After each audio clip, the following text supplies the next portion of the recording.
Look, life is precious. Life is sacred. Anytime life is lost, it is a tragic thing, particularly at such a young age. But the bottom line is what the left is now demanding of our law enforcement, whether it's the Border Patrol agents on our border with the crisis that exists there or what they demand of our police officers. This is a tough situation, but I don't know what else this officer could have done. Jim Jordan reacting on that fatal shooting of a black teenage girl appeared to be trying to stab someone in southeast Columbus, Ohio. Critics say LeBron James is inciting violence after he posted a photo of the officer and writing, quote, "You're next." That tweet was taken down.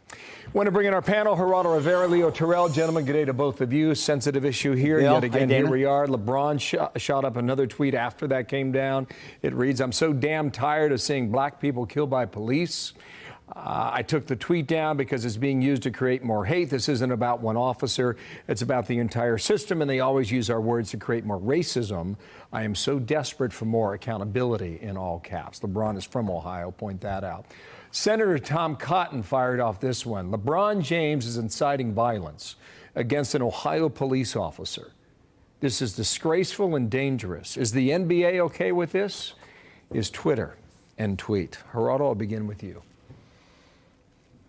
You know, Bill, I think that LeBron James, King James, is an example of if you have great influence, it should also carry great responsibility. He should have kept his mouth shut until the facts were revealed. As it was, the video clearly shows the cop doing what the only thing the cop could have done to spare the life of another child. The video clearly shows the 16-year-old, the victim of the police shooting, to be in the process of knifing another child to death. You know, there is, another Ohio killing of a teenager this week, not being talked about as much, that is, I think, revelatory when it comes to the situation in Columbus. In your hometown, Bill, in Cincinnati, Ohio, on Monday night, a 13-year-old girl, a black child, killed another 13-year-old, knifed her to death. They were schoolmates. That shows the environment in which the cops often act. It is fraught with violence, fraught with peril.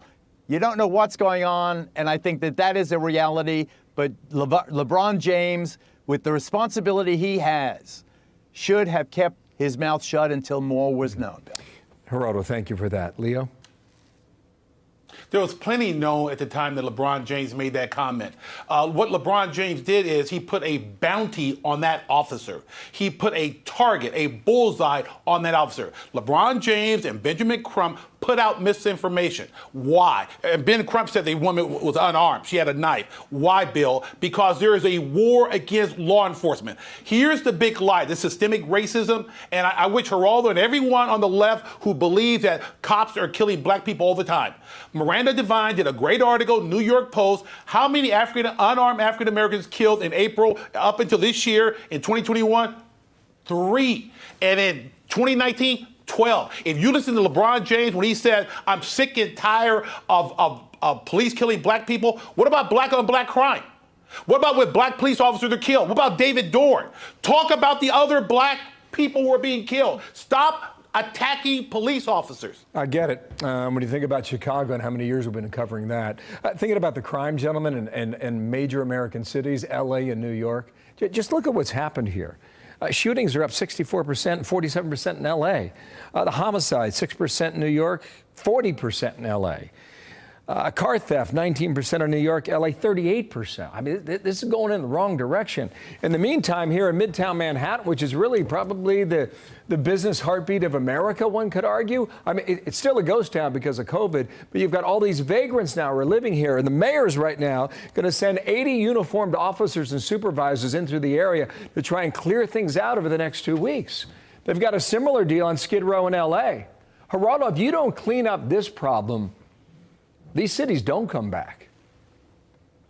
I agree, Bill, and I am heartened. I happen to be in Los Angeles right now, that a federal judge has just ordered the city of Los Angeles to find housing for all these homeless, these vagrants, the Skid Rows of this, the second largest city in the country, long past due.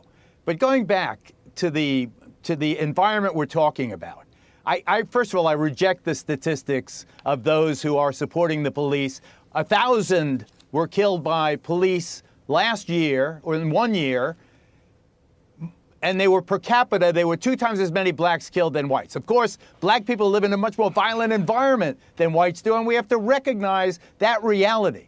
But the anguish from the George Floyd murder, you can call it a murder now the jury has ruled, is, I think, reflective of a reality that cannot be ignored. I get that cops have a tough job. I get that this is a society that is now racially divided and that poverty pimps and others are dividing us along racial lines, and that cops have a tough job. But if we are not sensitive to the fear that black families, particularly minority families more generally, have of their kids going out at night and being hurt by cops, we deny another reality. We have to understand that cops have their reality, the community has theirs. Just that yes, there's violence. Right. We don't want the police contributing to it. We've been watching this thing in Chicago. It's just crickets every time. Leo, quickly, got to go.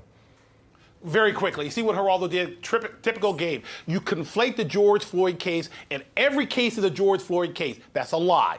Every case has to be looked at individually. And all those cities you named, Bill, they're Democratic cities that are apologists to the extreme that allow them to loot and rob. Every one of those cities that's having a crime wave, Democratic cities,